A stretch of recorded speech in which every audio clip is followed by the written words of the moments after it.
Hi అండి, welcome to our channel Sita daily vlog. అందరూ ఎలా ఉన్నారండి? బాగున్నారా? మీ అందరూ బాగుండాలని మనసారా కోరుకుంటున్నాను. పిల్లలు స్కూల్కి వెళ్ళిపోయాక వ్లాగ్ అండి.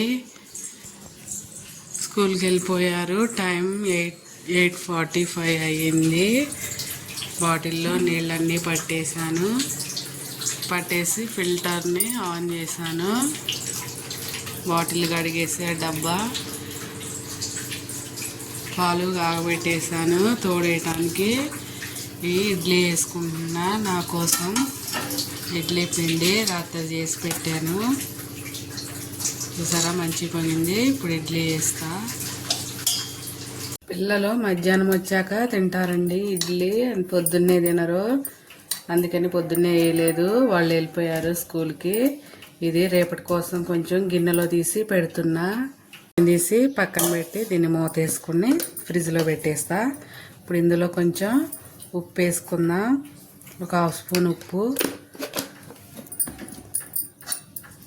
కొంచెం నీళ్ళు వేస్తే ఉప్పు తొందరగా కలిసిద్దండి. ఇప్పుడు దీన్ని కలుపుకుందాం. వెలిగించి ఇడ్లీ గిన్నె పెట్టుకొని ఇందులో 1 గ్లాసు నీళ్ళు పోసుకున్నా. ఇడ్లీ వేసుకునేలోపు వేడి అవుతుంది. మూత పెట్టుకుందాం. ఒంట్లో కొంచెం బాగోట్లేదండి, అందుకనే పొద్దున్నే వీడియో తీయలేకపోతున్నా. పిల్లోళ్ళు స్కూల్కి వెళ్ళాక తీస్తున్న వీడియో వేసేసాను 2 ప్లేట్లో. ఇది మూత పెట్టి మధ్యాహ్నం పిల్లలు వచ్చాక వేస్తాను. ఇప్పుడు దీన్ని ఇడ్లీ పాత్రలో పెట్టుకుందాం. నీళ్ళు వేడైనాయి. ఇప్పుడు ఇందులో పెట్టుకొని ఒక 15 నిమిషాలకే ఇడ్లీ అయిపోతుందండి. మధ్యాహ్నం కొంచెం పచ్చి పులుసు చేస్తున్నా అండి మధ్యాహ్నం అన్నంలోకి. పొద్దునేమో పిల్లలకి టమాటా పచ్చడి చేసి స్కూల్కి పంపించా. కొన్ని గిన్నెలు ఉన్నాయండి, ఆ గిన్నెలు తోమేశాక పచ్చి పులుసు చేస్తా. ఈ లోపల ఇడ్లీ ఉడుకుతుంది. ఇవాళ శనివారం కదా, పూజ కూడా చేసేసానండి. టైం వచ్చేసి 9 అయింది. ఇప్పుడు ఈ 4 గిన్నెలు తోమేసుకుందాం. కొంచెం ఒంట్లో బాగోట్లేదండి, అందుకనే పొద్దున్నే వీడియో చేయలేకపోతున్నాను. అందుకనే ఏదో ఒకటి చేసేసి పిల్లల్ని స్కూల్కి పంపించేస్తున్నాను. ఇవి పిల్లలు స్కూల్కి వెళ్ళాక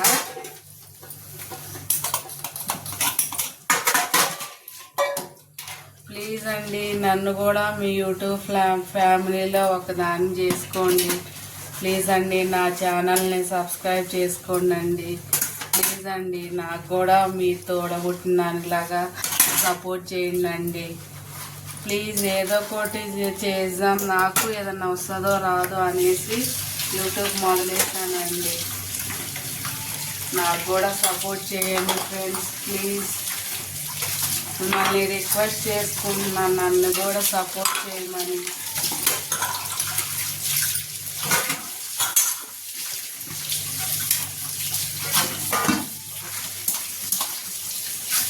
ఏదన్నా చేయాలంటే ఎవరన్నా సపోర్ట్ ఉండాలి కదండి. మీరే నాకు సపోర్ట్ అనుకొని స్టార్ట్ చేశాను.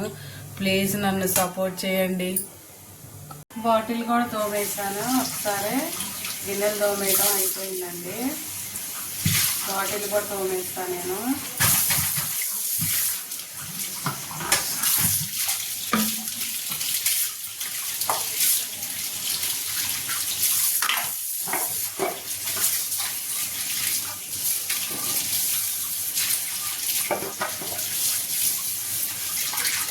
అయిపోయింది, గిన్నెలు తోమేసా. గిన్నెలన్నీ తోమేసానండి. ఇప్పుడు బుట్టనే బయట పెట్టేస్తాను. ఇడ్లీ చూద్దాం. ఇంకా 2 నిమిషాలు ఉండాలి. ఇడ్లీ అయిపోయేలోపు చట్నీ చేస్తా. కొంచెం మిరపకాయలతో చేస్తున్నానండి పచ్చడి. పల్లీలతో ఒక 4 వేసాను ఎండుమిరపకాయలు. కొంచెం కారం ఉన్నాయి, అందుకే ఇప్పుడు ఇడ్లీ ఫ్రై చేసుకుందాం. అలాగే పచ్చి పులుసు చేస్తున్నా కదా, ఒక నిమ్మకాయ సైజు అంతా చింతపండు నానబెట్టుకున్నాను. ఇప్పుడు ఒక మిక్సీ జార్లోకి ఒక చిన్న కప్పు పల్లీలు వేసుకున్నా. నేను పొట్టు తీనండి, మీకు కావాలంటే పొట్టు తీసుకోండి. పొట్టు తీపోయినా బాగానే ఉంటుంది. ఇది మిక్సీ పట్టుకుందాం. అందులోకి ఇవి వేగుతూ ఉంటాయి. ఏగిపోయినాయి, స్టవ్ ఆపేసాను. ఇప్పుడు మిక్సీ పట్టుకున్నాను. కొంచెం పచ్చట్లోకి ఒక చిన్న గోలీ సైజ్ అంతా చింతపండు నానబెట్టుకున్నా. ఇప్పుడు మిక్సీ పట్టుకుందాం పచ్చడి. మిక్సీ పట్టుకున్నాక ఇప్పుడు ఇందులో ఎండుమిరపకాయలు వేసుకుందాం. అలాగే ఒక ఎల్లిపాయ రెబ్బ వేస్తున్నా. రుచికి సరిపడా ఉప్పు, అలాగే నానబెట్టుకున్న చింతపండు వేసి ఇప్పుడు మిక్సీ పట్టుకుందాం. అయిపోయింది. స్టవ్ ఆపేస్తున్నా. ఇప్పుడు చట్నీ తిరగమాత వేసుకుందాం. అదే గిన్నెలో నూనె ఉంది కదా, అందులో ఒక స్పూను ఆవాలు జీలకర్ర వేసుకుందాం. అలాగే ఒక ఎండుమిరపకాయ, కొంచెం కరివేపాకు. ఇప్పుడు పచ్చడి ఇందులో పోసుకుందాం. పల్లి పచ్చడి కొంచెం లూజుకుంటేనే బాగుంటుందండి, అందుకే లూజ్గా చేసా. ఇప్పుడు స్టవ్ ఆపేసుకుందాం. కాసేపు ఉండాలండి, ఎంపటినే తీయకూడదు, అతుక్కుపోతుంది. ఒక 5 నిమిషాలు ఉంచుతాం. ఈ లోపులో పచ్చి పులుసు చేస్తా. నేను 15 పచ్చిమిరపకాయలు వేసానండి. నా పచ్చిమిరపకాయలో మంట లేదు, మంట ఉన్నాయి. కొంచెం ఒక 5-6 వేసుకోండి మీరు. ఇప్పుడు దీన్ని స్టవ్ మీద పెట్టుకొని ఫ్రై చేసుకుందాం. నేను ఎలా చేస్తానో అలాగే చేస్తున్నానండి. ఇప్పుడు చింతపండు ఇలా పిసుకొని రసం తీసుకొని పక్కన పెట్టుకుందాం. ఇందులో 1 స్పూనున్నర నూనె వేసుకొని పచ్చిమిరపకాయలు ఫ్రై చేసుకోవాలి. పచ్చిమిరపకాయలు ఇలా ఫ్రై అయ్యేటప్పుడే 1/2 స్పూను జీలకర్ర వేసుకున్నా. పచ్చిమిరపకాయలు ఫ్రై చేద్దాం. బాగా నల్లగా ఫ్రై చేసుకోకూడదండి, ఇలా లైట్గా ఫ్రై చేస్తే సరిపోద్ది. ఫ్రై అయిపోయి స్టవ్ ఆపేస్తున్నా. పచ్చిమిరపకాయలు చల్లారేలోపు ఉల్లిపాయ కోసుకున్నా. పెద్ద ఉల్లిపాయ తీసుకున్నా నేను. దీన్ని సన్నగా ముక్కలు కోసుకుంటా. మీరు మీ టేస్ట్ తగ్గట్టు కోసుకోండి, ఎందుకంటే కొంతమంది పొడుగ్గా కూడా కోసుకుంటారు. నేను తిరగమాత వేయనండి, పచ్చి పులుసు ఇలాగే చేస్తా. నేను పచ్చి పులుసు ఒంటికి చలవ చేస్తుందండి. పచ్చి పులుసు కాంబినేషను కొంచెం ముద్దపప్పు చేసుకున్న రోజు పచ్చి పులుసు చేసుకుంటే బాగుంటుంది. రాగి ముద్దలో కూడా పచ్చి పులుసు బాగుంటుందండి. ఇప్పుడు వేపుకున్న దానిలో రుచికి సరిపడా ఉప్పు వేస్తున్నా. పచ్చి పులుసు కంపల్సరిగా చేతితోనే పిసుక్కోవాలండి. ఇప్పుడు ఈ చింతపండు పులుసు పోసుకుందాం. పులుపు మీ టేస్ట్ తగ్గట్టు వేసుకోండి.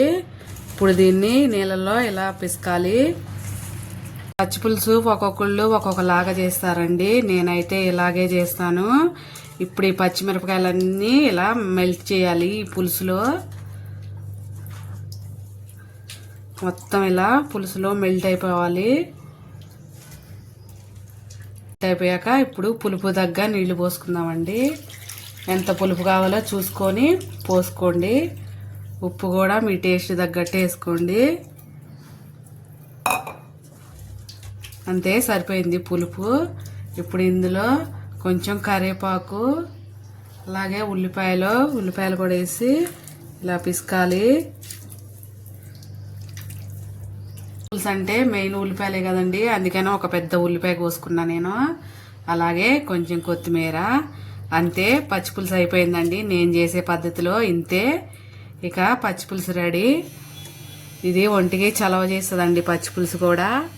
అంతేనండి, నేను చేసే పద్ధతిలో పచ్చి పులుసు అయిపోయింది. చాలా మంది తిరగమాత వేస్తారు, నేను తిరగమాత వేయనండి. ఇంతే, ఇలాగే తింటాం. మా ఇంట్లో పచ్చి పులుసు చాలా బాగా తింటారు. ఎక్కువ శాతం రేత్రి పూటే చేస్తారండి. ఇవాళ పొగులు చేయమంటే చేస్తున్నా. ఇడ్లీ కూడా అయిపోయింది, ప్లేట్లో వేసుకుందాం. ఇవాళకి ఈ వీడియో ఇంతేనండి. నా వీడియో కనుక నచ్చితే ప్లీజ్ అండి ఒక లైక్ కొట్టండి. నా ఛానల్ని సబ్స్క్రైబ్ చేసుకోండి ఫ్రెండ్స్. నేను ఇవాళ టిఫిన్ నాది ఇడ్లీ. మీరేం టిఫిన్ చేసుకున్నారో ప్లీజ్ ఒక కామెంట్ పెట్టండి.